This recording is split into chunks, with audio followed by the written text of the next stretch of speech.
पाहताय प्रहार टीव्ही, सत्यमेव व्रतम। आम आदमी पक्ष आणि अरविंद केजरीवाल यांना मोठा धक्का बसलाय। राज्यसभेत राघव चड्डा, संदीप पाठक यांच्यासह आपच्या 7 खासदारांनी भाजपमध्ये सहभागी होण्याच्या प्रस्तावाला राज्यसभेच्या सभापतींनी मंजुरी दिली आहे। याबद्दलचं नोटिफिकेशन राज्य सरकारनं जारी केलंय।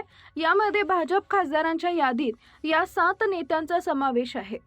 राज्यसभेतील आम आदमी पक्षाचे 7 खासदार भाजपमध्ये सहभागी झाल्यानं राज्यसभेतील भाजप खासदारांची संख्या 113 वर पोहोचली आहे। यामध्ये राष्ट्रपतींनी नियुक्त केलेल्या 5 खासदारांचा समावेश आहे। राघव चड्डा, अशोक मित्तल, हरभजन सिंग, संदीप पाठक, विक्रमजीत सिंग साहनी, स्वाती मालीवाल आणि राजेंद्र गुप्ता या आपच्या खासदारांनी कमळ हाती घेतलंय। त्यामुळे राज्यसभेतील आपच्या खासदारांची संख्या 3 वर आली आहे। आपण पंजाबमधून 7 जणांना तर दिल्लीमधून 3 जणांना राज्यसभेवर संधी दिली होती। पंजाबमधून राज्यसभेवर गेलेल्या 7 पैकी 6 जणांनी आपची साथ सोडली आहे। संत बलबीर सिंग यांनी मात्र अद्याप पक्ष सोडलेला नाही। सोबतच नारायणदास गुप्ता आणि संजय सिंह देखील कठीण काळात पक्षासोबत कायम आहे।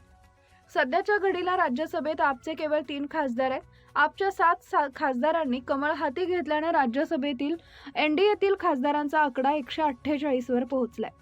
याचा अर्थ सत्ताधारी एनडीए आता राज्यसभेत 2/3 बहुमताच्या आकड्यापासून अवघी काही पावलं दूर आहे। राज्यसभेतील बहुमतांचा आकडा 163 इतका आहे। संविधानातील दुरुस्तीसाठी 2/3 खासदारांचा पाठिंबा गरजेचा असतो। त्या दृष्टीनं आपचे 7 खासदार फुटून भाजपच्या गोटात दाखल होणं सत्ताधाऱ्यांसाठी महत्त्वाचं आहे। एनडीएला राज्यसभेत आतापर्यंत कधीही 2/3 बहुमत मिळवता आलेलं नाहीये। त्यामुळे एनडीए इतिहास रचण्याच्या उंबरठ्यावर आहे। राज्यसभेतील सदस्य संख्या वाढवण्यासाठी भाजपचे प्रयत्न सुरू आहेत। या वर्षीच्या अखेरीस राज्यसभेच्या 30 जागा रिक्त होत आहेत। सत्ताधारी पक्षाकडे असलेलं संख्याबळ पाहता राज्यसभेच्या निवडणुकीत भाजप 5 जागा जास्त जिंकेल। त्यामुळे सत्ताधारी एनडीएचा आकडा 2/3 बहुमताच्या अधिक जवळ जाईल।